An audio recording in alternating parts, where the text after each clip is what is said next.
Backlash is 2 days away and the draft finally official. What is going to happen with WWE going forward? Well, let's find out, shall we? What's going on, guys? Boss Up P6 here, back to another video, and today I'm here to do my Backlash 2023 predictions. And I'm not going to go too long with these because it's only 7 matches, and I'll be honest, the build-up to this has not really been great. It's been a bit lackluster.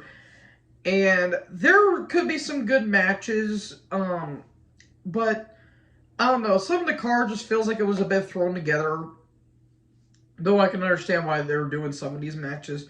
So I ain't going to go too far with this one. And we're going to be in San Juan, Puerto Rico. I think the first time since, I want to say, the last time they were in Puerto Rico for a pay-per-view was 17 years ago for the 2005 New Year's Revolution event that they did.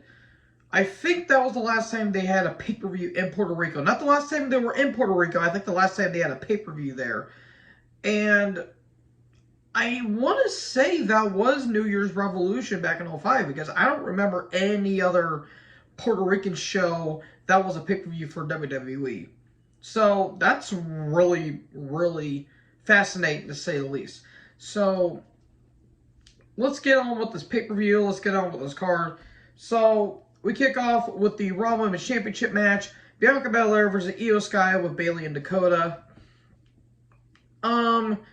This should be a good match. I think Bianca's going to retain. Because all Damage Control, they're all going to SmackDown. And I hate the fact that they're putting the Raw Women's Champion on SmackDown, and they're putting the SmackDown Women's Champion on Raw. So they're going to do a title swap, and the titles are going to be meaningless, which sucks. It really does suck. And also, I'm sorry if I sound a little nasally. Allergies, folks, they suck. So yeah, it should be a good match. Probably going to be some interference, but I'm picking Bianca to win. Because I'm willing to bet they're going to be doing a unification match between her and Rhea at SummerSlam. Speaking of Rhea, her versus Zelina Vega for a SmackDown Women's title. This kind of been the Judgment Day LWO feud. Rhea's retaining, obviously. Zelina can't even go underneath the second rope without ducking, so there you go there. It should be a fine David versus Goliath match. Zelina can work, and Rhea is Rhea, so I think this should be a fine match. Then we get Seth frickin' Rollins versus Almost with MVP. A feud that they've only had literally one interaction with and nothing else. Like, they have not built up this feud at all. It's just thrown together. Rollins is winning. If they don't put the world title on him, the World Heavyweight title on him, I'm not going to be shocked because when WWE is guys that are over, 90% of the time, they're going to put a title on them. So, I mean, the match is only going to be probably memorable for the visual of Rollins stomping the Giant, and that's about it. So, don't make it, just make it 5 minutes. Make it like the length that Almost when Brock went earlier at Mania, last month at Mania, and you should be fine there. Don't let it go like 10 minutes, because Jesus, Lord of mercy. Rollins is not that much of a magician. So we get a triple threat for the U.S. title. Austin Theory versus Bobby Lashley versus Bronson Reed. This should be an interesting match. Since Theory is on SmackDown, they're probably going to have him retain the title to much of my chagrin. Bobby's also being on SmackDown, and Reed is staying on Raw. This should be a good match, in all honesty, despite the fact Theory's on there. This should be a pretty, solid triple threat, but I think Theory's going to retain. Speaking of Brock, I mentioned him earlier. Brock versus Cody. Most likely going to be in the main event. They're probably going to have Cody go over because it's another obstacle Cody is going to go over. I will be honest, I'm not a big fan of the program that they're doing here, but I understand why they're doing it. They're having Cody going through another obstacle with Brock.